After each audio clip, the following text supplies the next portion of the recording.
نزیکەی 3 مانگە هەڵبژاردننی ئەنجومەنی نوێنەرانی عێراق ئەنجام درراوە کەچی تاکو ئێستا ئەنجامی کۆتایی دەنگدان ڕانەگەیەندراوە بۆ هۆکاری ژماردنەوەی دەستی بەشێک لەو سندوقانەی سکاڵیان لەسەر بووە.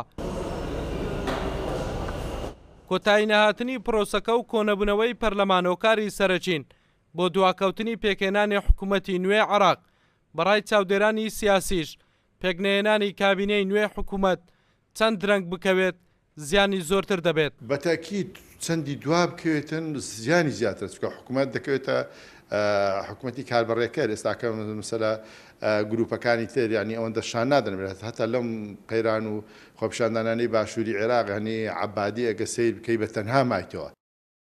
باجێرەی دەستوری عێراق لە دوای یەکەم دانیشتنی پەرلەماندا دەبێت لە ماوەی 90 ڕۆژ کابینەی نوێ حکوومەت پێک بێندرێت. ئەمە لە کاتێکدا نزیکەی 3 مانگە ئەنجامی کۆتایی هەڵبژاردن ڕانەگەیەندراوە. چاودێرانی سیاسیش تاکید دەکەنەوە چەند پرۆسەکە دوا بکەوێت زیانی زیاتر بەر پرۆسەی سیاسی لە عێراق دەکەوێت. ئێستا حکوومەتی کاربڕێکەرە ئەو حکوومەتی کاربڕێکەرە ئیش ڕۆژانە بڕێ دەکا پلان و پەسەندکردنی بودجە و دەتوانین بڵێن ئێستا لە خەمیوەیدا چۆن بتوانی ڕۆژ بژمێریتن تاوکویان کۆتایی پێ بەدەسەڵات بەجێ بێنیتن لەو بەرەنجامەشدا لەو نێوەندەی لەوە چێ سەرۆت و سامانشی زۆری هاوڵاتیان بە هەدەر بڕوە.